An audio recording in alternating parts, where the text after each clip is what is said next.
მოგესალმებით ძვირფას ოსონელებო და მეგობრებო. ახლა მე მინდა თქვენ შემოგთავაზოთ გუშინდელი ვიდეოს გაგრძელება მეორე ნაწილისა. ჯონ უიტბერგი და ჯეკ ფლინი. თემით სუპერ ჯარისკაცები, გველები და ღმერთები მიწიან რომებში. ეს ვიდეო აიტვირთა 20 ივლისს. მაშ მოდი დავიწყოთ. წამყვანი ეკითხება ჯეკ ფლინს. შეგიძლიაო შენო მოყვეო თუ როგორ ჩაუდექიო სათავეში ბრიგადას რკინის ვარსკვლავი. სახელწოდება ასეთი ბრიგადის რკინის ვარსკვლავი. ჯეკ ფლინი პასუხობს. ესო მოხდაო იმიტომ რომ მე ვიყავიო დრაკონიელები კოსმოსური ძალების ნაწილი და მოლაპარაკების ჩარჩოში რომელიც დადეს გერმანელებმა და მოლაპარაკების შეთანხმებით გერმანელები მიიღებდნენ ტექნოლოგიებსო და სამაგიეროდ უნდა გადაეცათო დრაკონიელებისთვის ადამიანები. ესე იგი, როდესაც მე შემქნესო 1967 წელს ზონა 52-ში მე გადამიყვანესო მარსზე და მე დავიბადიო მარსზე და არსიაზე. მე შემდეგ გადამცესო ტუბანულ იმპერიას. ეს არის დრაკონიელების იმპერია, სადაც მე გავიარეო სამხედრო მომზადება, სამხედრო კარიერა და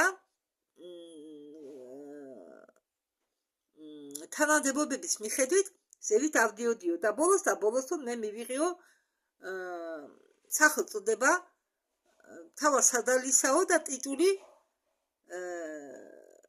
აღმავალი მზის მესამე სახლის თავადი. ეს იყო ერთ-ერთი დრაკონიელების სახლებისაგან. წოდება იყო ასეთი დრაკონიელებისთვის და ეს იყო ესაც იული არ იყო, რადგან დრაკონიელებს აქვს ძალიან სასტიკი სისტემა. შენ უნდა გახვიდე ყველა ეტაპები და ეს ის არის რაც მე გავიარეო. შედეგათო მე მივიღიო შექმნიო საკუთარი განაყოფი, რომელსაც ეწოდებოდაო რკინის ვარსკვლავი. და ეს იყო ჩემი შვილეული. ეს დანაყოფი, ქვედანაყოფი და რადგან მე შექმნიო ის და შემდეგ მე მივიღიო ტიტული რკინის ვარსკვლავის ლორდის. შემდეგ შექმნი სპეციალური განაყოფი, სპეციალური დანიშნულებისა და სახელწოდებით ვერცხლისფერი ვარსკვლავები, რადგან და ამის შესახებ ჯონმა იცის, იმიტომ რომ მას ჰქონდაო საქმე ჩემ ბიჭებთან, როდესაც ისინი გადმოსხდენო გერმანულ ქალაქში მეორე სამამულო ომის დროს ქალაქ კობლინში. ეს იყო ქალაქი მოსახლეობით 9 მილიონზე მეტი და გადარჩა მხოლოდ 80 ადამიანი. მე აგრეთვე დავჭი და ვეხმარებოდი მათ. მე არ ფიქრობ, რომ ვინმეს წარმოდგენა შეძლებოდაო იმ მოკლულ ადამიანებსეო, რომლებიც იქ გარდაიცვალენო და არ მგონიო ვინმეს კონდეს იმდენი სისხლი ნანახი, რა სისხლის დაიღვარაო იქ. ეს უნდა გენახაო შენი თვალით. ეს იყო ჯაშუშების შეცდომა. აი რა მოხდაო, ჩემი ბიჭები იყვნენ იქ ესე იგი ჩამოსხმულიო პარაშუტებით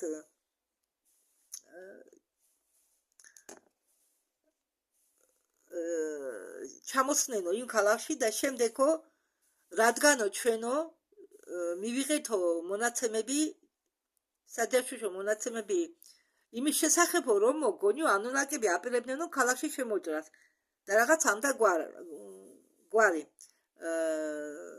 ჯონის ბიჭები იყვნენ უკვე ადგილზე, ჯონი უიტბერგი იგულისხმა და ჩვენო გვახსოვსო ახლა, რომ დრაკონიელები და გერმანელები იყოფებოდნენ ყოველთვის ერთ მხარეს საერთოდ და მაგრამ ჯონ უიტბერგს თავისი სუპერჯარისკაცების განაყოფი ყავდაო და ამიტომ როდესაც დრაკონიელებმა დაიწყესო გადმოსხდომა, მაგასთან დაინახესო დესანტური სადესანტო რაზმი და ეგონათო რომ ეს იყო შემოჭრა ანუნაკების და არც კი გაურკვევიათ თურმე ვინ იყვნენ სინამდვილეში, მაგათ ეგონათ ანუნაკების შემოჭრა. სინამდვილეში იქ იდგა ჯონ უიტბერგის განაყოფი, სადესანტო განაყოფი და დრაკონიელებს დაუწყიათ ომი, ბრძოლა უпростоრად და არ შეჩერებულა მანამდე სანამ მთელი ქალაქი არ განადგურეს. ვითომ სანამ მოწინააღმდეგე არ განადგურეს. ამიტომ ყველაფერი გრძელდებოდა იმ მომენტამდე სანამ მთელი ქალაქი არ განადგურდაო. და როდესაც ნახესო რომ შეცდომა დაუშვესო, ისინი დაბრუნდნენო უკან წარსულში, რომელიღაც წარსულში ქალაქი აღადგინესო, მაგრამ ის ქალაქი მაინც იმაზე ნაკლებიო, ვიდრე იყო წარსულში. ის იყო ძალიან დიდი ქალაქი. ესე იგი, საწყის დროის ხანში ეს ქალაქი იყო მეტი ვიდრე ახლა. ეს იყო მორიგი შეცვლა დროის ხაზისაო, ანუ ისტორიის манипуляციასიაო. მე არ ვიციო ზუსტად როგორ გაკეთდაო ეს ყველაფერი, მაგრამ ჩემმა ბიჭებმაო დედა უტერესო დრაკონიელების ბიჭებს.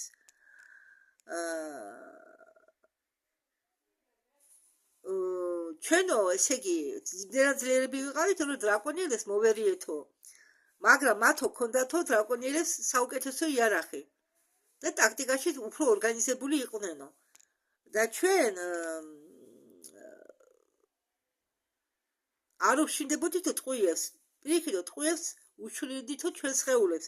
ეს იყო ერთ-ერთი ტაქტიკა დრაკონიელებისაო. უნდა მიუშურო სხეული ტყუილს და უნდა გააგრძელო გზა და შემტყრელ მოწინააღმდეგემდე უნდა მიხვდეო. ყველაფერს მიუხედავად. ჩვენ ცდილობდითო მისულიყავითო მოწინააღმდეგემდეო. და ყოველდღიო, როდესაც ხედავდიო ამდენ მოკლულებს, უნდა იყავია დარწმუნებული იმაში, რომ ამ მოკლულებს მოაკითხავდაო ვალკირია, ანუ კოსმოსური გერმანელები. და მართლაცო ისინი მოდიოდნენ და მიყავდათო ეს ხალხი და ანაწილებდეთო ამ კტრებს თავიანთ კოლონიებში. და სხვათა შორის მეორე სამამულო ომის დროს, მესამეში, არა, ვაუქმებ მესამე მსოფლიო ომს. მეორე მსოფლიო ომის დროს ძალიან ბევრი მოკლულები იყო დატოვებული ხომ ბრძოლის ველზე და ვის ქონდა მაგისთავი რომ ისინი დაემარხათ. ამ პერიოდშიც ბევრი ხალხი ყავს, ბევრი კტრები ყავთ გადაცებულები გერმანელებს. ბრძოლის ველზე მიდიოდნენ და ხალხს ხიკავდნენ ამ კტრებს და შემდეგ მიყავდა თავიანთ კოლონიებში და იქ აცოცხლებდნენ. ეს მაქვს მე გაგონილი. როდესაც მე ამ თემით დავინტერესდი, პირველ რიგში აი ეს მაქვს გაგონილი და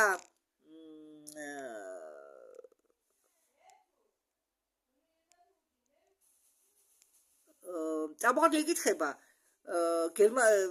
გერმანელები იყენებდნენო მიფოლოგიურ არსებებსო, თავისი ლეგენდის შესაქმნელათო, ალბათ მასეაო, ხო? კარგიო, ხო, უთხრა ფლინმა და მოდითო ახლა წამყვანმა უთხრა გადავიდეთო ამერიკულ კონტინენტზე, შენ მიმართავს, ხო, ის რომ ქალაქი იყო ადრე უფრო დიდი ვიდრე ახლა არისო, ეს თქვა ჯონ უიტბერგმა და ჯონ უიტბერგი აგრძელებს ახლა საუბარს. ხო და აქ რომ საუბარია იმის შესახებ, რომ გერმანელები აუცილებლად გაჩნდებოდნენ იმ ადგილებზე, სადაც კტრები იყო, ესეც ჯონ უიტბერგმა თქვა. და ზუსტად მასზე მოხდაო, გერმანელები მოვიდნენო და კტრები წაიყვანენო, როგორც მე თქვენ გითხარით. და ჯონ უიტბერგიც ამბობს იმის შესახებ, რაც მე თქვენ გითხარით, ახლა მაგალითი რომ მოგიყვანეთ პენიბრელის ამბობიდან, ესენი ბრუნდებოდნენ ძველ დროში, ძველ ომებში და იქიდანაც მოყავდათ კტრები. Амбობს Джон Уитберг. Однозначно. Конечно, однозначно. То есть они использовали разных мифологических существ для своей легенды. Наверное, да. Теперь давайте перейдем на американский континент. Ты включил гражданскую войну в Гватемале. Что ты можешь... Да, წამყვანი ეკითხება. და შენ რას ფიქრობო შენ ჩართვაზე გვატემალას ომში და რას ფიქრობო იმაზე რომ სუპერ ჯარისკაცები და უცხო პლანეტელები იყვნენო ამ ომში ჩათრეული.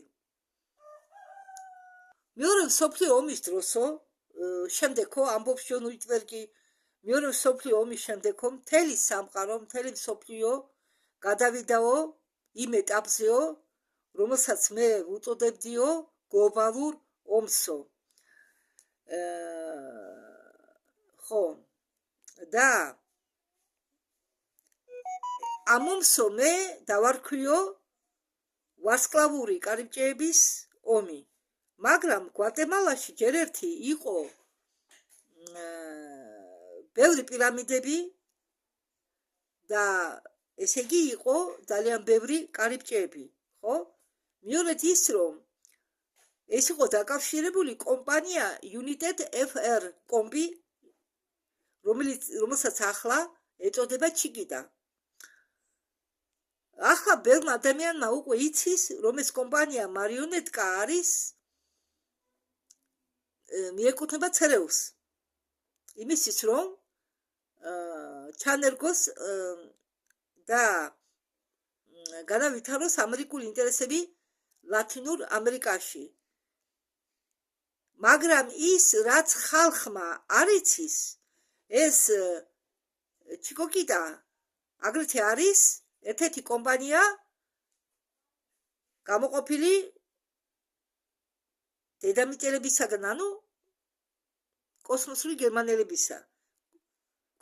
გერმანელების ნაწილიც ყოფილა და თქვენ თუ გონიათ რომ ყიდულობთ ბანანებს მაღაზია ტიტანში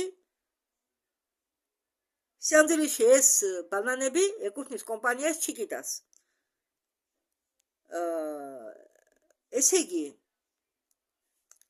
ტომ უიტბერგი ამბობს რატომ იყო საერთოდ ომი გვატემალაში რატომ გაჩაღდაო ეს ომი გვატემალაში ჯერ ერთიო ეს იყვნენო MK Ultras პირველი წარმატება იყო MK Ultras პირველი წარმატება და მას ახლა ხალხი უწოდებენ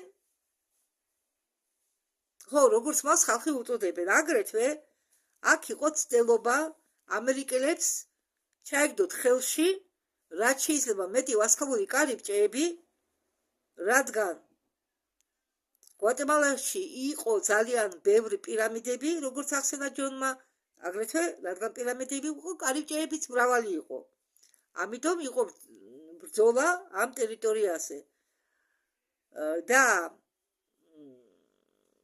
იმის შემდეგო როდესაც მაგათმა გერმანელებთან მოლაპარაკება დადესო ისინი ეძებდნენ ახალ გზებს იმისთვის რომ მიეღოთო უპირატესობა და პარიტეტი გერმანელებთან ამ შემთხვევაში ამბობს ჯონ უიტბერგი ეს იყო დაკავშირებული არტეფაქტებთან და ძირი ამერიკელების ადგილებთან მაია აქ ჯონ უიტბერგი გულისხმობს ცივილიზაცია მაიას და ამ სამოქალაქო ომის ნაწილი აგრეთვე იყო ადამიანების ასე ვთქვათ შემოწმება მაიას მოსახლეობის წინააღმდეგ გენოციდთან დაკავშირებით ანუ ვინ მონაწილეობდა გენოციდში და ვინ ანადგურებდა მაიას მოსახლეობას ისინი ესე იგი წამყვანი ეკითხება ასე შორს არიანო მზად შევიდნენ დიახ ამერიკელების შემოწმება ხდებოდა იმისთვის რომ ენახათო თუ რამდენად იყვნენ ისინი ერთგულები ამ ფალსიფიცირებულ პროექტის მიმართო რომლის მიხედვითო ცდილობდნენო კომუნიზმის შეჩერებას მთელ მსოფლიოში და ხალხმა იყიდაო სნეტი თავისი ასე ვთქვათ შიგნილობიანად შემდეგი 50 წლის ვადით წამყვანი ეუბნება ბიჭებს მოდით ახლა გადავიდეთო მეზობელ კუბაზე და სარაკეტო კრიზისზე, რომელთანაც იყო დაკავშირებული ძალიან ბევრი ტყუილი.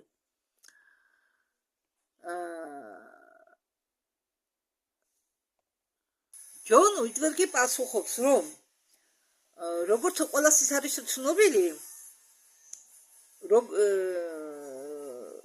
თითქოს და არსებობდაო სარაკეტო კრიზისი კუბაში, როგორც ყველას გონიაო, სინამდვილეში არანაირი სარაკეტო კრიზისი კუბაში არ არსებობდაო, ეს იყო უბრალოდ ღვთის ლოცველების შემოჭრის შეჩერება, ღვთის ლოცველებს დომებიათ დედამიწაზე შემოჭრა და ჯონი ამბობს, მიმართავს ჯეკს, მე მაქვს მოგონებები უფრო სწორად, ჯეკიო, მიმართავს ჯეკს, ჩვენ ამის შესახებ უკვე გვისაუბრიაო, ჩვენ ორივეს გვაქვსო ამასთან დაკავშირებით მოგონებები, ამ შემოჭრასთან ღვთის ლოცველებთან დაკავშირებით. და ჩვენო გვახსოვსო თუ მე და ჯექსო ორივეს გვახსოვსო თუ როგორ ვებრძოდითო ამ ღვთის ლოცველებს კუბას სანაპიროებზეო. ხო, დაადასტურა ჯეკ ფლინმა. და ვინ იყვნენ ეს ღვთის ლოცველებიო? ეკითხება წამყვანი. ესენი ის ღვთის ლოცველები არიანო, რომლებიც გერმანელებთან მუშაობენო, კოსმოსური გერმანელები იგულისხმა. თუ არაო? ჯონ უიტბერგი პასუხობს, არაო, ესენი იყვნენო ნამდვილი ღვთის ლოცველების იმპერიიდან. კი, კოსმოსში არსებობს ასეთი იმპერია, ეს არის ცალკე ცივილიზაცია. არ უნდა შეგეშალოთ ეს, ამას უკვე მე ვამბობ პენის ბრელის ამბობითან, არ უნდა შეგეშალოთო, მართლ ცხოვრობენო ღვთის ლოცველების ერთ-ერთი სახეობა, რომლებიც გავლარიანო ჭიანჭველებს, მაგრამ ეკუთვნიანო ღვთის ლოცველებს. ეს სხვა ცივილიზაცია არისო. ხო. და ჯონიც ამოწმებს ამას, რომ ისინი ჭიანჭველები კი არაო, იყვნენო ნამდვილი ღვთის ლოცველები, ღვთის ლოცველების იმპერიიდანო. ისინი არ იყვნენო კეთილად განწყობილები, მათ ჰქონდათო უფრო კოლექტიური გონება, ნაკლები ინდივიდუალობის გამოხატვით. ანუ არის ის ცივილიზაციები, სადაც აქვთ კოლექტიური გონება, მაგრამ აქვენ გამოხატული ძალიან ინდივიდუალურობა, უпростоრად ინდივიდუალურობა. ჩვენც ახლა გადავდივართ, ჩვენ რო გადავალთ ახალ ერაში, ჩვენ რო გადავალთ ზედა განზომილებაში, იქაც იქნება კოლექტიური ცნობიერება და გონება, მაგრამ იქ ჩვენ ყველას შეგვჩება ჩვენი ინდივიდუალურობა. აკი ამ შემთხვევაში ამ ღვთის ლოცველებთან დაკავშირებით ამათ აქვთ კოლექტიური გონება, მაგრამ არ აქვთ გამოხატული ინდივიდუალურობა როგორც ასეთი და ეს ღვთის ლოცველები არ იყვნენ მარტო მწვანეები, როგორც ჩვენ ბუნებაში ვიცნოთ ღვთის ლოცველებს ჩვენთან დედამიწაზე, ღვთის ლოცველები უმეტესად არიან მწვანეფერების, ხო? და ისინი, ვინც შემოიჭრა დედამიწაზე, კუბაზე, იყვნენ არა მხოლოდ მწვანეები, არამედ იყვნენ ყველაფერების. და თუ ხო, ჯონ უიტბერგი ამბობს, თუ დააკვირდებითო დედამიწაზე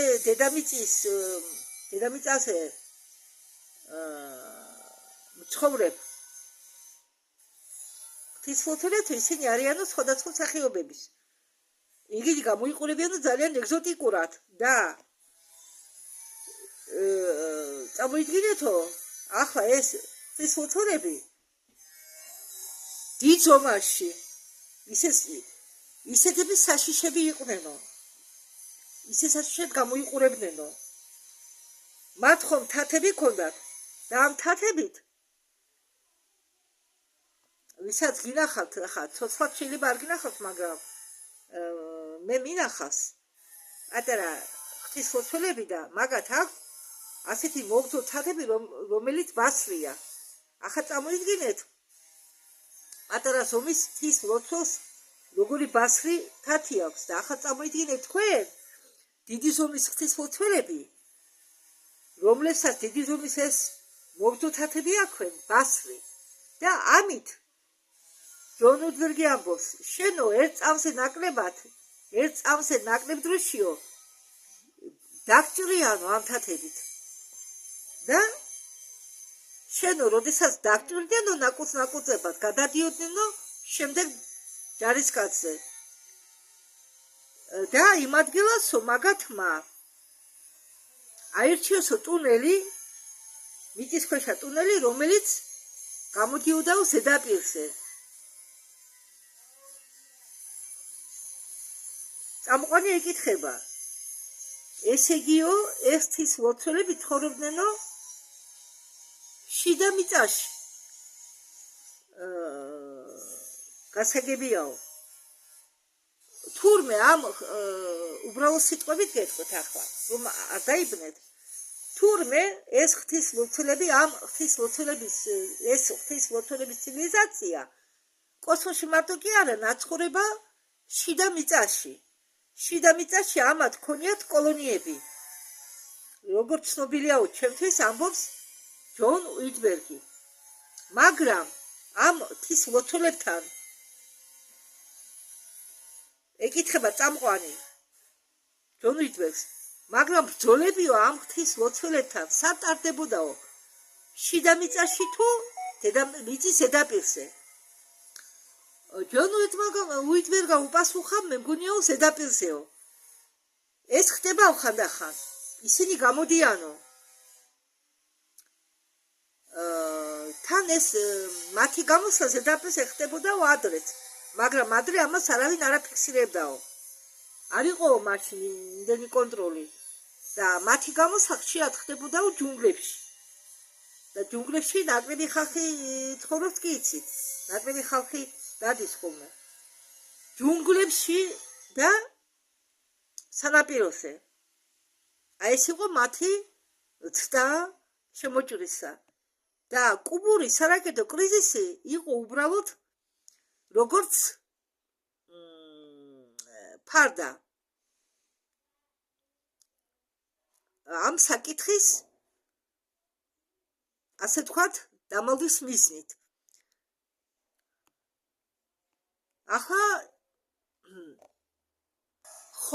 ახლა მინდა კიდევ გაგარკვიოთ იმაში, რომ ამ ღვთისმლოცველებზე, რომლებიც შიდა მიწაში ცხოვრობენ, ყვება ჯეკ ფლინი.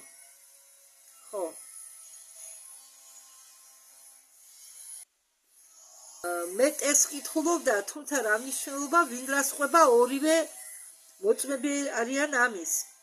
ამიტომ მეც რო არ დავიდგენ და თქვენც არ დაგაბნიოთ, უბრალოდ მომყვები ამ ამბავს. რა მნიშვნელობა ვინ ყვება, ორივე ყვება რეგრიგობით. მაგრამ მე მაინც მიყვარს სიზუსტე, ამიტომ არ მინდა დავაფრალო ის ყვებაო, როცა სინამდვილეში დაუშვა ჯონი ყვება და თქვა ჯეკ ფლინი ყვება. ან ჯეკ ფლინი როდესაც ყვება, თქვა ჯონ უიტბერგი ყვება. ამიტომ ამ ბოგუმოვებზე ყვება ახლა ჯონ ჯეკ ფლინი. მე თქვენთვის არ წარმომიდგენი, ახავე განახებ. შეგახსენებთ ვინ არის. აი ეს პიროვნება არის ჯეკ ფლინი, ეს პიროვნება კი არის ჯონ უიტბერგი. ჩაქრა. ეს პიროვნება კი არის ჯონ უიტბერგი. ორივე მონაწილეობდნენ მრავალ ომებში. მათ შორის ესენიც იყვნენ კუბაზე, როდესაც მოხდა ინსექტოიდების ღვთისმლოცველების შემოჭრა. და რაც ტუნელებს შეეხება, ეს ტუნელები კი არ არსებობდა ამ ღვთის ლოცველებს. ესენი ხო მიწის შიდა ტერიტორიაზე მიწისში ცხოვრობდნენ, შიდა მიწაში უბრალოდ სიღრმეში. მიწის ქვეშ კი არა. მიწის ქვეშ ეს სხვა. შიდა მიწაში, შიგნით უფრო სიღრმეში. თურმე იქ ცხოვრობდნენ და ეს ტუნელები ამოუთხრიათ. იმისთვის რომ ზევით ამოსულიყვნენ. თუმცა ტუნელები იქ არ იყო. და ახლა დაფიქრდითო კუბაზე, მე არ ვიცი ახლა მე არ გეტყვით ამათ ხო იმათ ხო მე უბრალოდ მოგიყვებით ხიანად, რომ დრო არ დავკარგო. ტექსტის მიხედვით, ტექსტთან პირდაპირ. და კუბას არ ქონდაო ატომური იარაღი. ხო, ახლა ჯეკ ფლინი ყვება იმის შესახებ, რომ კუბას არ ქონდაო ატომური იარაღი და ატომური იარაღი კუბას მიყიდაო რუსეთმა. და ჯეკ ფლინი ამბობს, რომ ეს ისევეაო, რომ წახვიდეო ბაზარში და იყიდო ზრიფჩატკა CO4. ამდაგვარი რაღაც არ ხდებაო. შემდეგ აგრძელებს ჯონ უიტბერგი.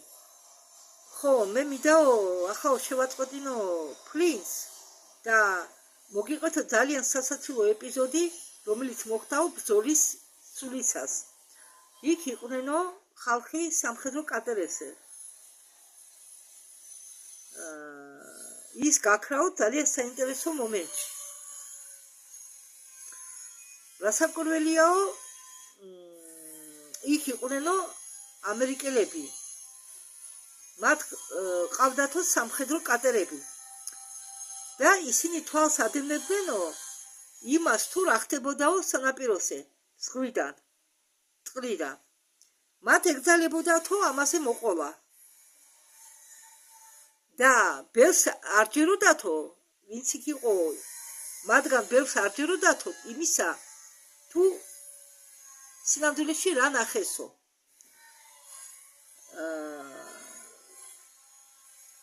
ხო, ეს იყო ისეთი მომენტი, ეს პერიოდი, როდესაც სოფლიო მივიდაო იმ მომენტამდე, როდესაც უნდა დაწყებულიყო ატომური ომი. ეს არისო საერთო ინფორმაცია. ჯეკ ფლინი ეკითხება ჯონს, ჯონიო, შენ რაღაცას ამბობდიო, უბრალოდ წამყვანი ეკითხება ჯონს, შენ რაღაცას ამბობდიო, სანამ შეგაწყვეტინებდნენო. დიახო, ჯონი პასუხობს, იქ იყო ძალიან სასაცილო ეპიზოდი, ჩვენ ვიყავითო სანაპიროზე, ხალხი კი სამხედრო კატერებზე დადიოდნენ სანაპიროს განსწვრივ, ისინი უბრალოდ ცხოვრობდნენ ხაერში, ისინი იყვნენ ჩვენ მხარეს, მაგრამ ისინი ცხოვრობდნენ უაზროდ. მე მახსოვსო ჯეკმა რაც ის როგორ იყვირაო, თქვენო იდიოტებო მიატოვეთო სროლა, ან დაუმისნეთო უკეთესათო. რას აკეთებთო? ისინი უმისნოდ სროლობდნენო. ამიტომ ისინი იმიტომ სროლობდნენო, რომ ქვეყანა ხვის ლოცველებს ხედავდნენო სანაპიროზე და არ იცოდნენ ვიზე მოიხვედრათო. ამიტომ სადაც არ უნდა ესრულაო ამათ, ისინი ხდებოდნენო, ტყვია ხდებოდაო სანაპიროზე რაღაცას, რაღაც ნივთს.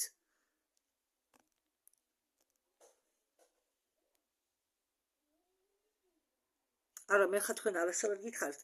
ამერიკელები რომ სროლობდნენ უაზროდ დაუმიზნებლად. კი, ხდებოდნენო ღვთის ლოცველებზე და რაღაც რაოდენობას ღვთის ლოცველებისა კლავდნენო. მაგრამ პრობლემა იმაში იყო, რომ ისინი ძალიან ბევრი იყვნენო. ისინი გამოდიოდნენო სულ წამდაუწამ ახალი რაოდენობა გამოდიოდაო მიწის ქვეშეთიდან. თითქოს და იქ იყო რაღაც ტაძარი, რაღაც ნანგრევები, საიდანაც ისინი გადმოხდებოდნენ ხოლმე. მე მგონიაო, მაგათმა კიდევ მეორე ტუნელი ამოთხარესო სიახლოვეს, სხვა ადგილას. ჩვენ ვცდილობდითო ეს ღვთის ლოცველები შეგვემცირაო.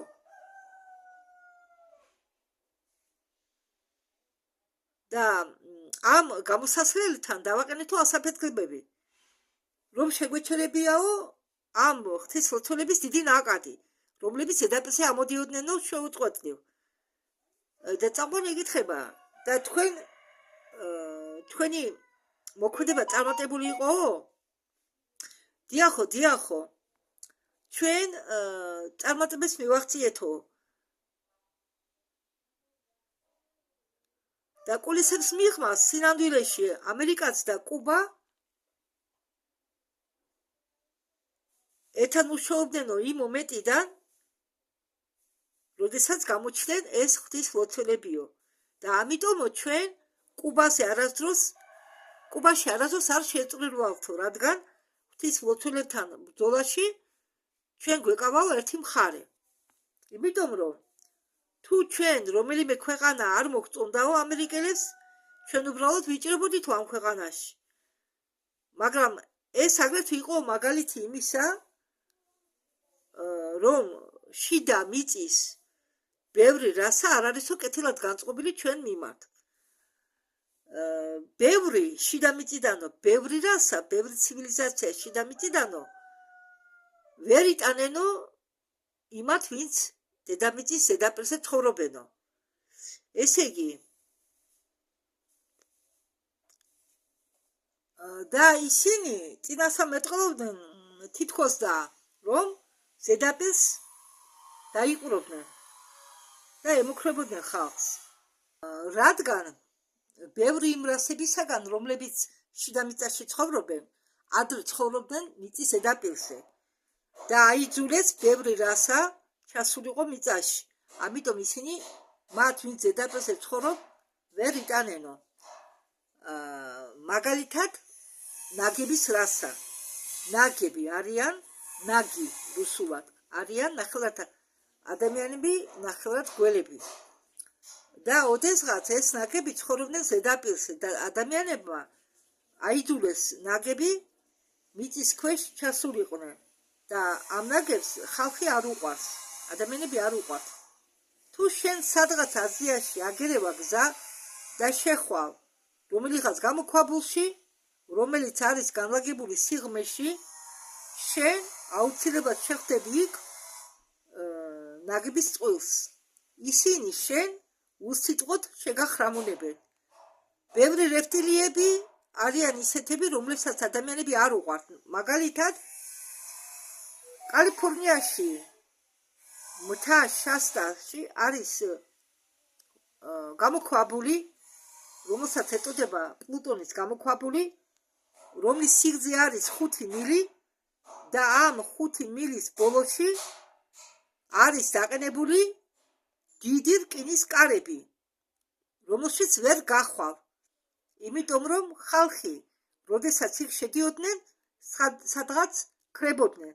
ამიტომ იქ დაკიდნენ ეს დიდი რკინის კარები. ამას ყვებოდა ჯეკ ფლინი. წამყვანი აგრძელეს. მოდით ახლა გადავითებთ შემდეგ ომზე, რომელიც იყო ერთ-ერთი ნათელი მაგალითი იმისა,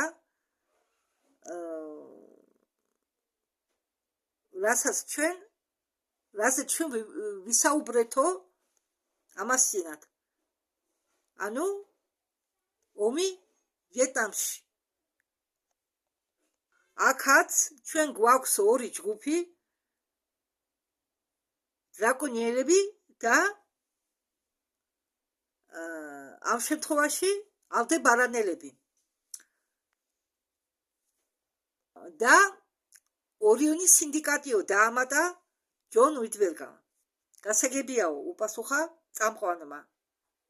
და ორიონის სინდიკატი იყო განლაგებული კამბოჯაში. და ეს იყო, მათ ჰქონდათ მიზანი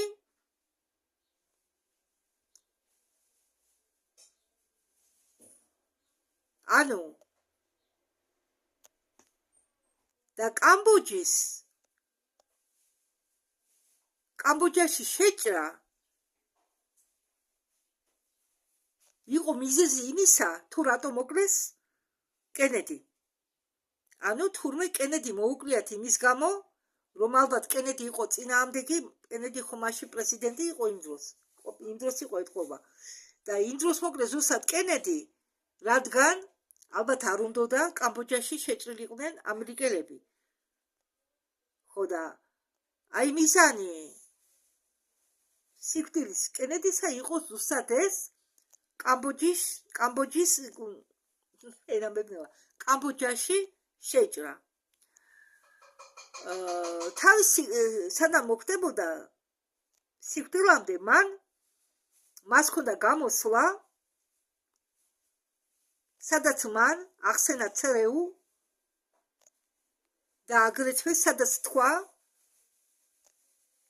რომ სამხედრო ჩარევა კამბოჯაში არის შეუძლებელი. ანუ კენედი იყო იმის წინააღმდეგი, რომ კამბოჯაში შეჭრილიყვნენ ამერიკელები. და რასაკვირველია, ეს არ იყო ვარიანტი.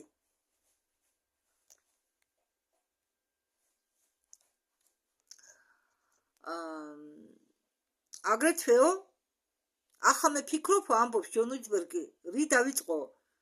მოდით ეტამი დავიწყოთო, იქ იყვნენო სამხრეთელები, რომლებსაც ხარს უჭერდნენო ამერიკელები და იყო ჩრდილოეთი. ჩრდილოეთს მხარს უჭერდნენო დრაკონიელები და გერმანელები. ამიტომ ჩვენ ჩრდილოეთს ვეხარებოდითო რამდენჯერმე. მე კონკრეტულად მახსოვსო, რომ ვიყავიო სუბუქ შარვალში და მაისურში და შვეპანცებში და ვასწავლიდიო ვიეტნამელებს თუ როგორ უნდა ებრძოლათო ამერიკელებთან პარტიზანული ომის სტილში. რომელიღაც პროექტში ეს იყო წამყვანი ეკითხება და რომელ პროექტში იყო ეს? ჯონ უიცბერგი პასუხობს, ეს იყო მონტოკში. მე მახსოვს ერთ-ერთი მისია საიგონში, ეს არის ვიეტნამი და ეს იყო შპიონური მისია. ჩვენო ვამზადებდითო ნიადაგს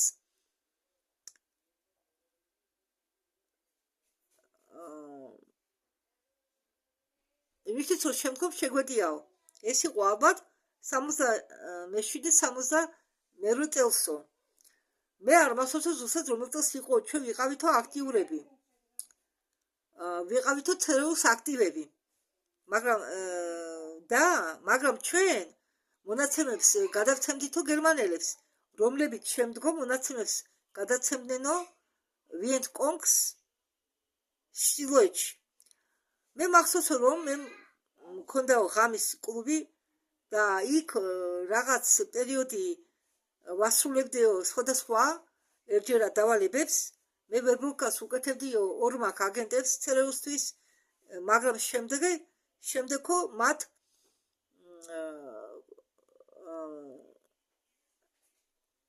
ასე ვთქვათ ხდიდიო სამათ აგენტებად ჩვენთვის. რაში იყო მიზეზი ამ ომისაო, ამ ძალიან გაჭმული ომისაო. და რის შედეგი გახდაო ჩრდილო და სამხრეთის გაერთიანება, რადგან შეიძლება ეს იყო აუცილებელი. და კიდევ ისიც მინდა ვთქვაო, რომ იქაც ვიეტნამში კარიბჭეები იყო ყველგან. მთელი აზიის აღმოსავლურ სამხრეთის ტერიტორია იყო გავსებული ვარსკვლავური კარიბჭეებით. ანუ ბევრია დედამიწაზე ვარსკვლავური კარიბჭეები.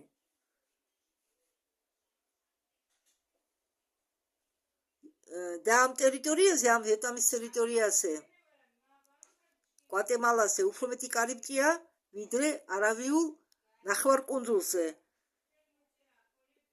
თითქმის ერთნაირია, როგორც მაგალითად აზიის სამხრეთ აღმოსავლეთში და ლევანტეში, მაგრამ არა არავიულ ნახევარკუნძულზე.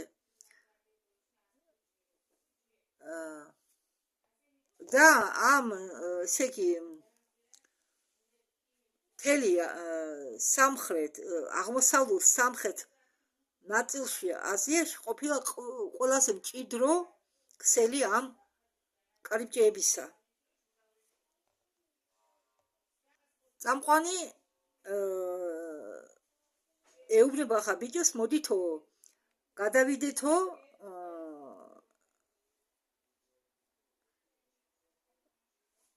ირანის რეგიონში.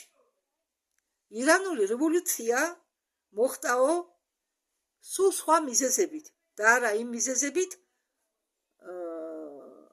რომელზეც საუბრობენ ოფიციალურად. რას ფიქრობთ თქვენ ამის შესახებ?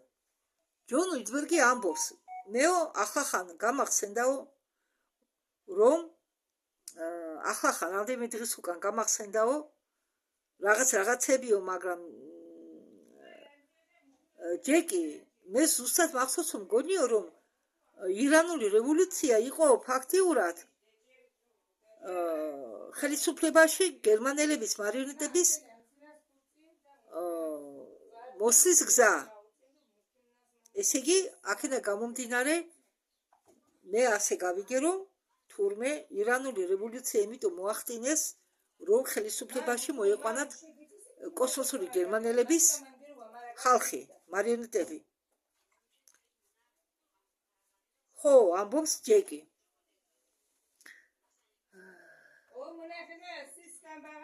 და ჯონი უიტბერგი ამბობს, რომ მე მქონდაო რამდენიმე წუთიანი მოგონებები,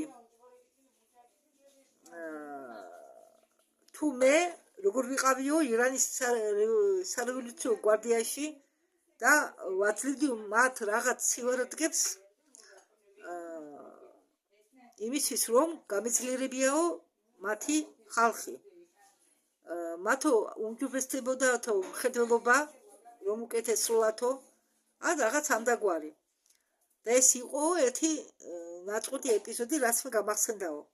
მე ჩვენ ბევრი რამე გაგვიკეთებიათო. ჩვენ მიგვეციაო სივარდგები სპეციალური წამალია, რომლითაც აძლიერდება ორგანიზმი, ყველა უნარები.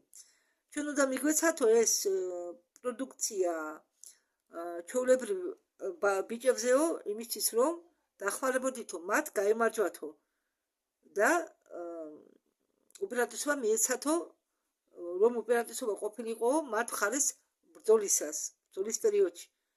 ეს იყო საბაბი იმისა, რომ გერმანელებისთვის მიგვეცაო წვდომა ახლო აღმოსავლეთზე.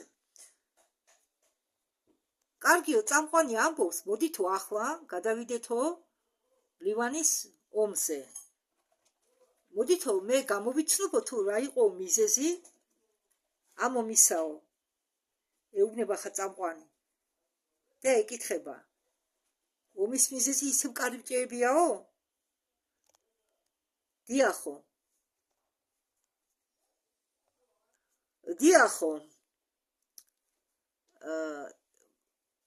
ბალბეკის სიახლოვესო მდებარეობსო დიდი კარიბჭე.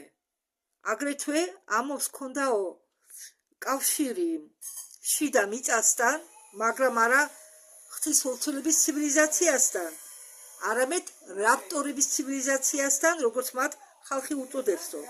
ხალხი მათ ახლა უწოდებსო რაპტორებს, ეს არა დრაკონიელები.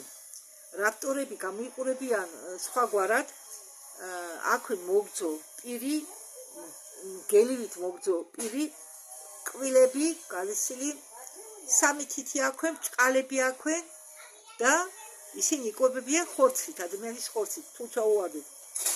ეს მე ვიცი პენიბრელის ამბობიდან. მათ ხო და ამ რაპტორებსო სინამდვილეში უწოდებენო დენანიხოიდები. დენანიხოიდები.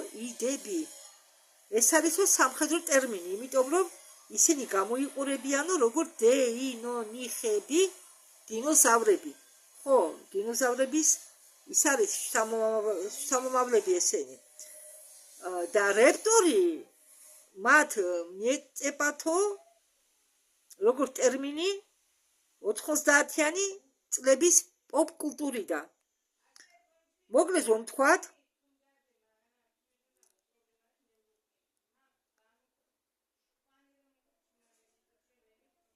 რომ დავასახელოთ უცხო პლანეტელები, რომლებიც ხარს უჭერენო ამა თუ იმ რეგიონს. თუნდაც რამდენიმე მოთამაშეო, მაგალითად სირიაო. სირია არისო მარიონეტი დრაკონელებისა. სრულიად 100%-ით არისო დრაკონელების მართლობის ქვეშ. ისრაელი კი არის მარიონეტი ანუნაკებისა. ეგვიპტე არის ველური დასავლეთის ტერიტორია და ეგვიპტეს პრეზიდენტს აქვს თდომა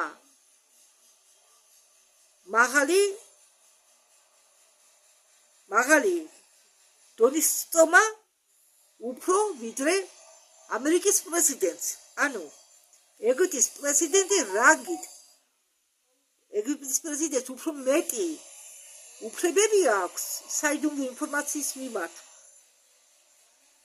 თუნდაც ვიდრე წარმოგიდგენიათ ამერიკელ პრეზიდენტს და რატო? იმიტომ რომ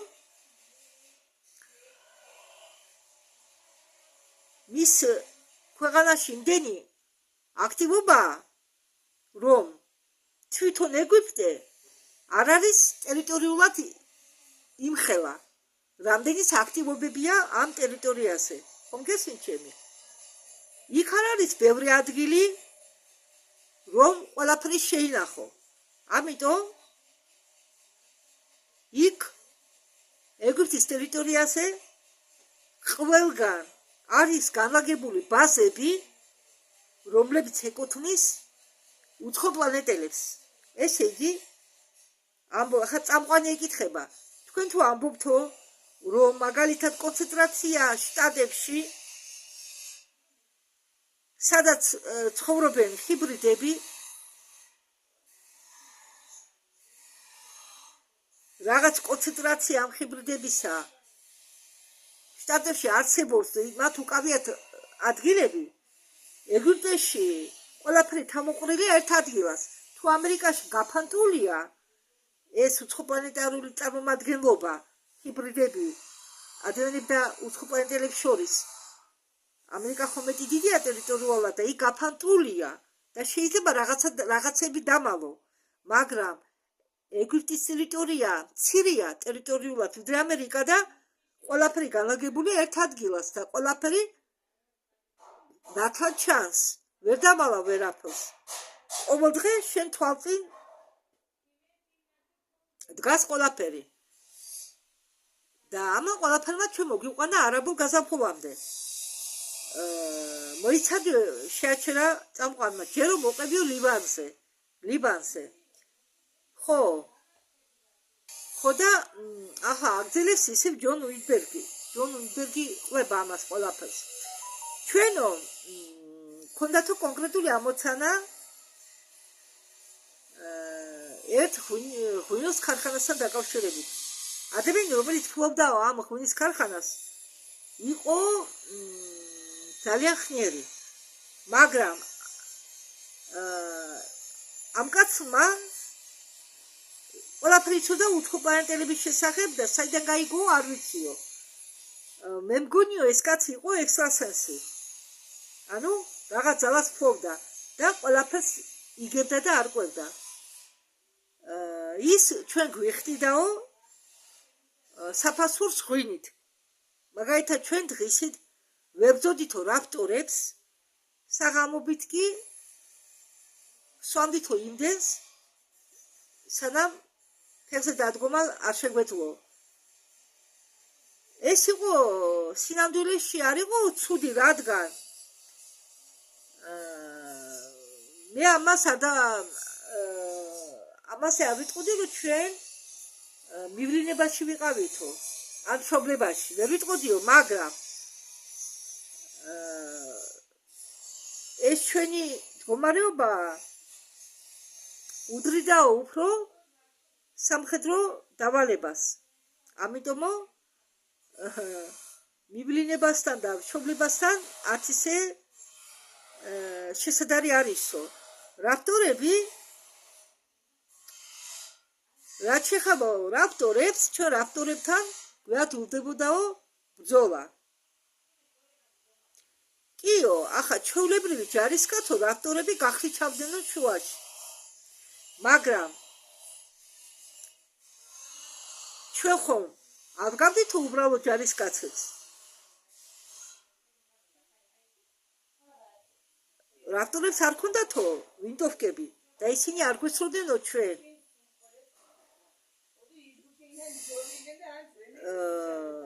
ჩვენო გაგვიმართლაო და ბევრჯერ გვისარგებლიაო ამ ვარსკვლავური კარიბჭეებიდან 6-ით მაიცო.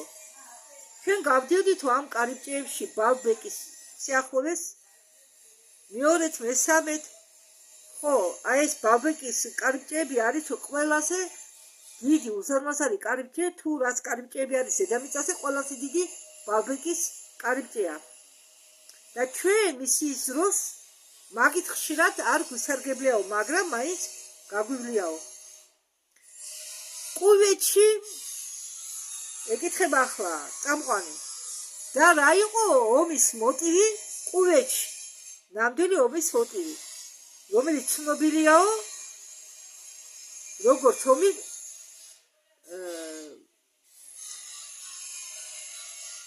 პერსულ ყურეში. ჯონიძვერგი ამბობს, კუვეთი იყო საბაბი იმისთვის, რომ გამოგვეცადაო ვიდ ვაკი ადამიანების დიდ მასაზე, ანუ ადამიანებზე. ვიდ ვაკი რა არის ახლა? შენ გესმისო ხმა თავში და შენ გონიაო, რომ შენ ღმერთი გესაუბრებაო ან ალახი. რადგან კუვეტელების თავში გაისმოდა ხმა, კუვეტელებმა დაყარეს იარაღი და თქვეს, რომ ღმერთმა გვიბრძანა, მეტი არ გვებრძოლა.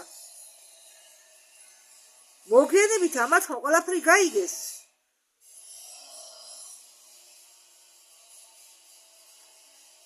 ან შეიძლება ისინი დღემდე ილუზიაში არიანო, რაც მას უთხრაო ღმერთმა, ეგრეთ წოდებულმა ღმერთმა. ისინი რელიგიური ხალხიაო, ეკითხება წამყვანი. წამყვანი ეკითხება ჯონ უიტბერგს.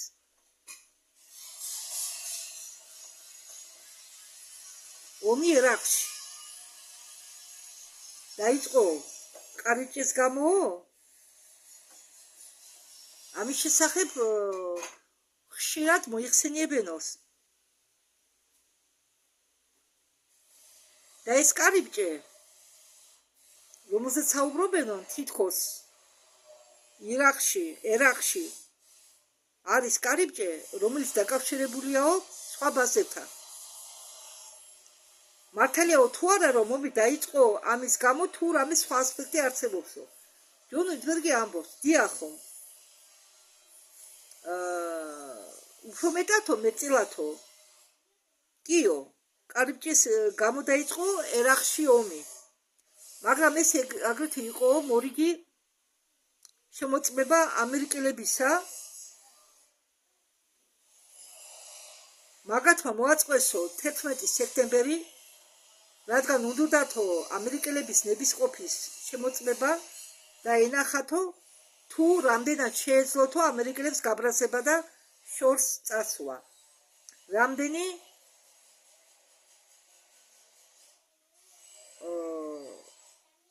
უცოდველი ადამიანები გზად არიან გაიმეტოს სასიკვდილო ცხვები ან აკურთხონ თავისი ვაჟები იმისთვის, რომ ჩაიწერონ მაგათმა შვილებმა ჯარში და შემდეგ აკურთხონ იმისთვის, რომ მაგათმა წავიდნენ და მოკლ დაიწყონ. ანუ ეს იყო манипуляция. მაგრამ ვინ მართავდა თოჯინებს?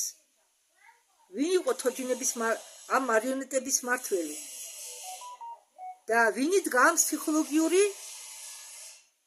შემოწმების უკან? ეს იყო ანუ ერთობრივი ძალისხმევა ამერიკისა, ისრაელისა, საუდეთის, არავიისა ანუ 11 სექტემბერი მოაწყოს ამათმა, რომ შემოწმებინა თუ თავისი ხალხს რა ძმამდე შეეძლოთ გაბრაზება და გაბრაზებულზე რისი ჩადენა შეეძლოთ.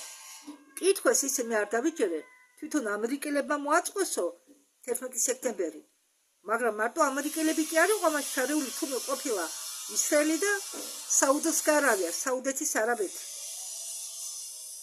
ტუტუცები და საინჟინრო კორპუსი ამერიკის ჯარისა შევიდა იქ უკვე იმის შემდეგ, როდესაც შეჭრა იყო დიდი ხნის შეჭრა იყო მოხდარი დიდი ხნით უფრო ადრე, ვიდრე ამერიკელები შევიდოდნენ. ამერიკელები უკვე გამზადებულ ტერიტორიაზე შევიდნენ. დაიწყეს ბაბილონის გათხრები, რომელიც იმყოფება თანამედროვე ერაყში და მაგათმა ნახეს ბაბილონის ვარსკვლავური კარიბჭეები. აგრეთვე მაგათმა ნახენ ქალაქ ურში შესასვლელი კარიბჭეები. უკვე მოგვიანებით. მოდით ახლა შევჩერდეთო არავიულ ნახევარკუნძულზე, ამბობს წამყვანი. იყო არაბული გაზაფხული, პროტესტები, აჯანყებები და ასე შემდეგ. თქვენ რისით მას შეგიძლიათ იმის შესახებ თუ რა იყო ნამდვილი მიზეზი ამ არაბული გაზაფხულისა? ხო, ამის მიზეზი იყო, ამბობს ჯონ უიტბერგი, რეგიონების დესტაბილიზაცია და ხელისუფლებაში უნდათ ახალი რეჟიმების შემოყვანა, რომლებიც იქნებოდნენ მეტწილად ჩამორჩენილები, ჯერერთი იქ ახლო აღმოსავლეთში ადამიანების უფლებები დაირღვაო ძალიან ამ არაბული გაზაფხულის შემდეგ. თუ დავხედავთო ეგვიპტეს, სადაც ახლა მეფობსო ფაქტიურად დიქტატურა, მაგათმა აიღესო სეკულარისტური რესპუბლიკა და გადააქციესო ის ისლამურ დიქტატურად და ვის სჭირდებოდა ეს ყველაფერი? დასაკვირველია ამერიკელებსო. აქ იყო გამოყენებული ძალიან ბევრი ვიდვაკე, ეს ხმას სპეციალური იარაღია, რომლის მიხედვით ზემოქმედებას ახდენენ ტვინზე, ადამიანის ტვინზე, ადამიანებს ჩაესმით ხმა და გონიათ რომ მათ ღმერთი ანალახი ესაუბრება. და აი ამდაგვარი მეთოდები გამოიყენეს აქ ბევრი. ამ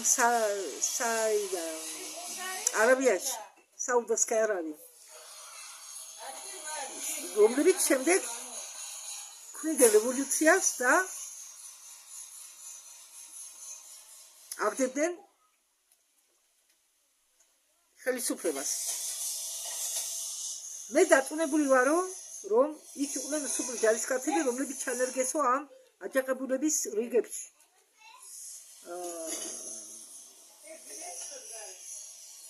ხო, და წამყვანი ეკითხება და როგორ იყო აქ ვიდვაკის გამოყენება და ამ ტექნოლოგიას ვისი გაკეთება შეეძლო? მათო ხმა ჩაჩუჩულებს რომ წავიდნენ და რამე შენობა მაგალითად დაწვანო, ხო? ან წადიოდა მანქანა აფეთქეო რომ ამ და ამ ქუჩაზე. და თუ თქვენ ამას არისამთო, ხმა ეუბნება, თქვენი ღმერთი გიბრძანეთო ამას. თქვენ ძალიან დაზარალდებით თუ არ მოусმენთ ამ ხმას. ახლა კარგიო, წამყვანი ეუბნება, ახლა მოდითო გადავიდეთო სამოქალაქო სირიის სამოქალაქო ომზე, რომელიც დაკავშირებულია აგრეთვე ვარსკვლავურ კარიბჭეებთან. დამასკი მაგალითად. დიახო, ამბობს ჯონ უიტბერგი, დამასკი, უსრა, აშამი, რაკა ის ქალაქებია, სადაც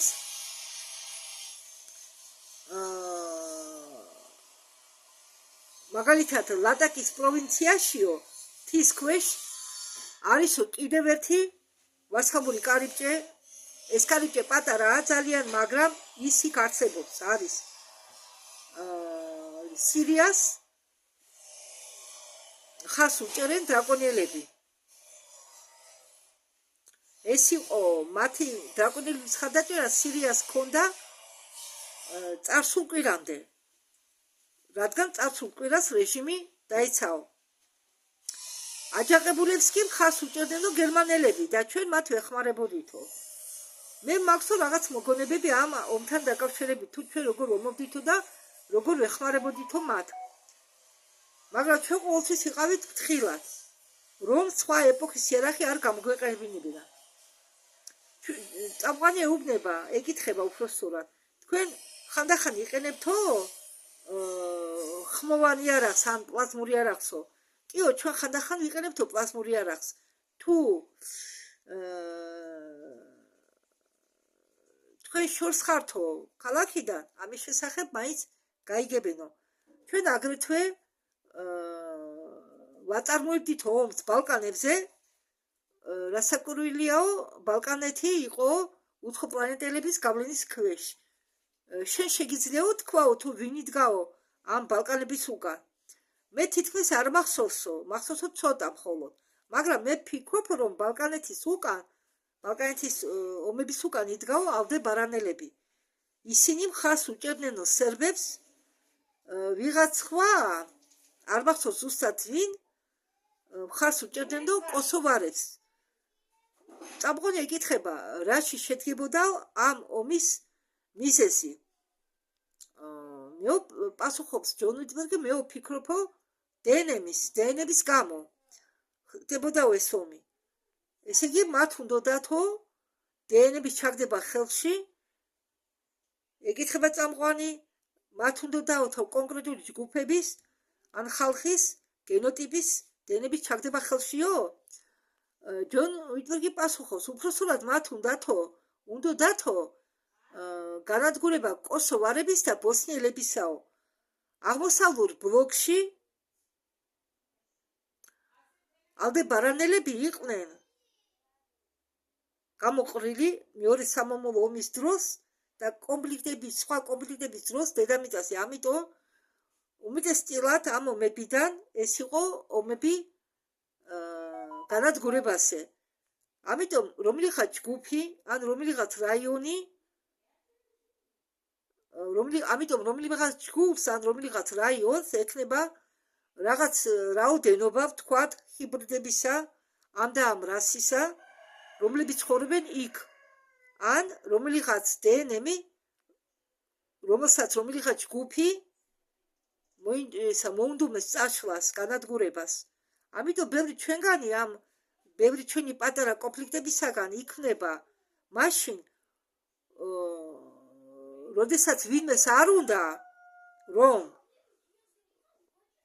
ხალხის რაღაც რაოდენობა, ხალხის რომლიღაც ერი არ ცხოვრობდეს იმ ტერიტორიაზე. ანუ, აი მაგალითად შორს არ წავით და ავიღოთ აფხაზურ-ქათური ომი. ეს ომი, ესე იგი, ძირითადად ყოფილა მოხდა იმის გამო, რომ ვიღაცას არ უნდოდა ქართველები, ამ შემთხვევაში მეგრელებს, რომლებიც ცხოვრობდნენ აფხაზეთის ტერიტორიაზე, ვიღაცას სჭირდებოდა ტერიტორია. ამიტომ გაყარეს ხალხი, გაანადგურეს, მოკლეს, პირდაპირ თქმით, აჩეხეს, დაჩეხეს. თავები თამაშობდნენ ბურთის მაგივრად. ხო, და ამ შემთხვევაში ვის აწყობს ტერიტორიების დაცლა ძირი მოსახლეობისაგან? რასაკვირველია, დრაკონიელებს. მაგალითად. იგივე შეიძლება ითქვას ანუნაკებზე. მასაც ურჩენიათ ცარიელი ტერიტორიები. ურჩენიათ, რომ ტერიტორია ბევრმა ხალხმა არ დაიკავოს, დიდი რაოდენობის მოსახლეობა. ურჩენიათ, რომ ეს ტერიტორიები დაიცალოს მოსახლეობისაგან. კიდევ შეგახსენებთ, დრაკონიელებს და ანუნაკებს აწყობთ ცარიელი ტერიტორიები.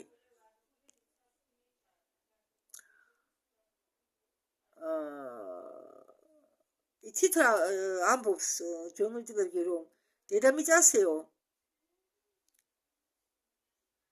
შეუძლებელიაო ომის გარეშე ცხოვრება და ეს ომი გრძელდებაო ახლაც. მაგალითათო ეკითხება წამყვანი რუსეთ-უკრაინის კონფლიქტი. ჯონ, შენ გონიო გაქვსო ზუსტი ინფორმაცია იმის შესახებ თუ რომელი მხარეს ვინ უჭერს მხარს ანუ რომელი მხარეს უჭერს ხარს რომელი უცხოპლანეტელების დაჯგუფება.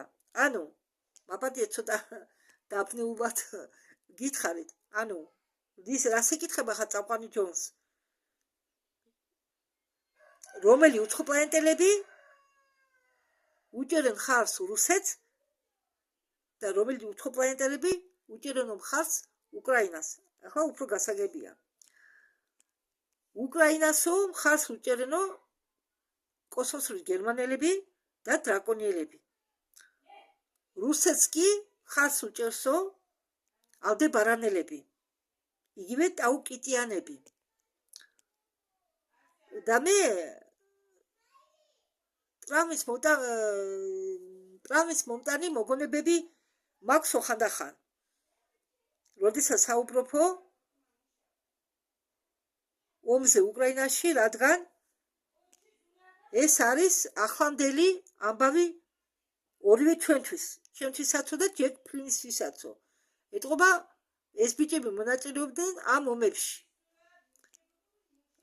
ასე რომ მე შევეცდებიო ტრიგერობა არ განახორციელო ჯეკზე.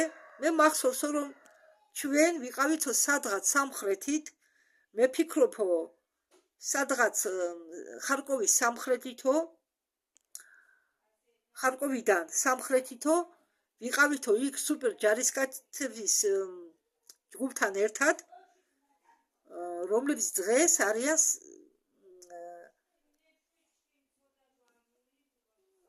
ინტერნეტის ერთ ჯგუფში.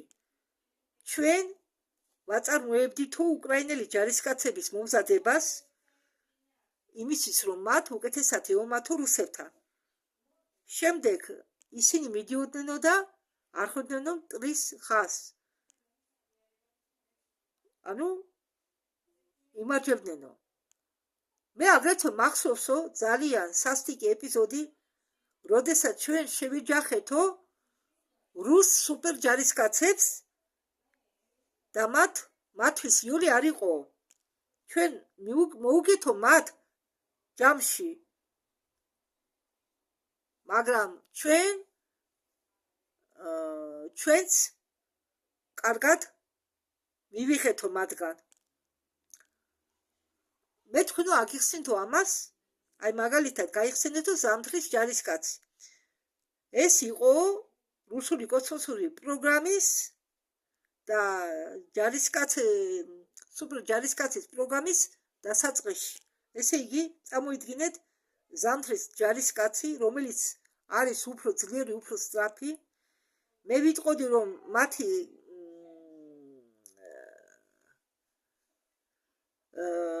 გაერთიანება შეიძლება ულტრა ჯარისკაცების კატეგორიაში, რომელიც მოქმედებდა რუსეთის საიდუმლო კოსმოსურ პროგრამებში. იქ მარტო ბიჭები კი არა, იქ იყვნენ ქალებიც. და იყვნენ ისინი ძალიან ძლიერები. ჩვენ აგრეთვე ვებრძოლით ქალებს. და ამ სიტუაციაში შენ ვერ იფიქრებ იმაზე, რომ ეს არის ქალი. რადგან ეს ქალები შენ ისე გახლიჩავენ, თუ დაფიქრები ამაზე, თუ მოგერიდება ამ ქალზე მაგირი დარტყმის განხორციელებას. ერთი პატარა დაბნეულობა და ის ქალები გაგასწორებდნენ მიწასთან.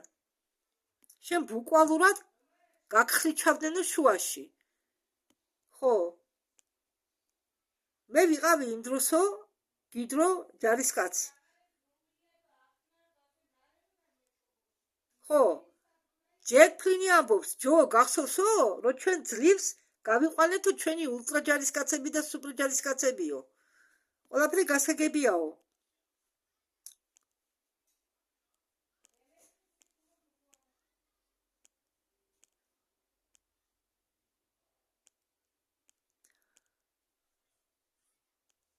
არავინ არ ართმევს ინტერვიუს იმ ხალხს, რომლებიც ახლა სადღაც ომობენო. ხო, რითი თქმა უნდა გვაწყნაოთ ჩვენ, ამბობენ ბიჭები. ორიონის სინდიკატი, რომელიც აგრეთვე მონაწილეობდა ამ ომში, ამ ორიონის სინდიკატს აქვს საკუთარი ბაზა ყირიმის ნახევარკუნძულზე, რომელიც ახლა იმყოფება რუსეთის ტერიტორიაზე. ახლა კი მესმის მე, თუ რატომ დაიბრუნა რუსეთმა ყირიმი.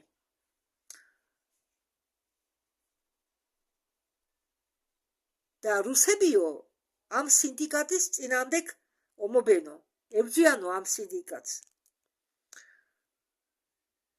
ეს არის დრაკონელების დაჯგუფება და რამდენიმე რეპტილოიდური რასების დაჯგუფება, აგრეთვე უბრალო რეპტილოიდური რასების წარმომადგენლობაც არის ის, რომლებიც ორიონული ომების დროს გამოიყენო იმპერიას. მაგალითად თქვენსო, ჩვენ არ ვახიარებთ ამ მომენტში ყოფ დედოფალს. ჩვენ მყავსო ჩვენი დედოფალი, ლეგიტიმირული მმართველი. და ისინი ამას ამტკიცებენ, მაგრამ ვინ იცის, რამდენად არის ეს სიმართლე? კი, ისინი გამოიყვნენ თავიანთ იმპერიას და არ აღიარებენ იმპერიის ახლანდელ საზღვრებს. ისინი ამბობენ, რომ იმპერია უნდა იყოს სულ სხვა ადგილას და უნდა ქონდეს სხვა საზღვრები. ისინი ცდილობენ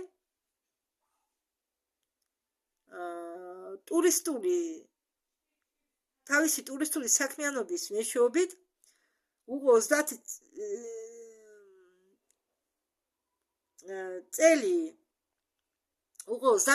წელი მიაღწიონ თავისას.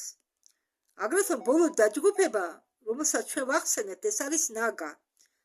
ჯეკ, ალბათ შენ გახსოვს მათზე მეტი ვიდრე მე, ეუბნება ჯონ უიტბერგი. ჯეკი ეკითხება, შენ გულისხმობ ომს უკრაინაში? რამდენად შეიძლება ამ თემაზე საუბარს? ნაგები წარმოადგენენ რუსეთს, ხომ ასეაო? დიახო. ნაგები ეხმარებოდნენ რუსეთს, ისინი არ დაეხმარებოდნენო გერმანელებს. ისინი ვერ იკანენო გერმანელებს. ისინი დიდი სიხარული გახლიჩავდნენო გერმანელებს. ამიტომ ნაგები არ დაეხმარებოდნენო გერმანელებს. მე არ მაქვს გაგონილი იმის შესახებ, რომ ნაგები მათთან რამე კავშირში ყოფილიყვნენო და ეს სიმართლე შეესაბამებაო. ისინი, ეს ნაგები უფრო კონცენტრირებული არიანო აზიაში, ფილიპინებზე. მე არ ვიცი რუსეთში არიანო თუ არა ნაგები, რადგან ანუნაკები დიდხანს იყვნენო რუსეთში და ანუნაკები არ მეგობრობენო ნაგებთან.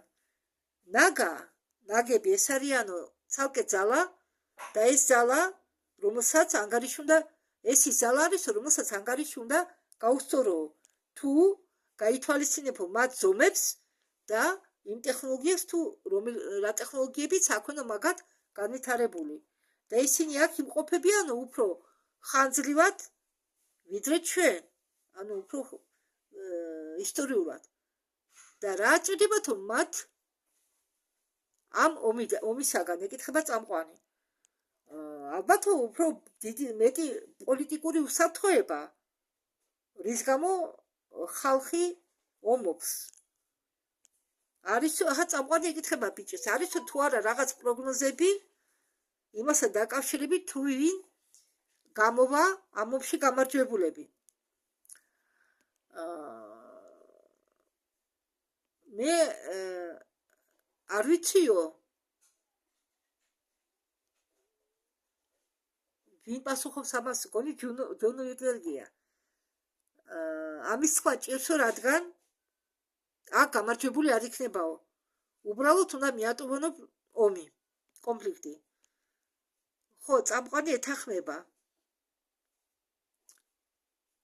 ისინი აგრძელებენო აქტივების ჩამოტანას კოსმოსიდან.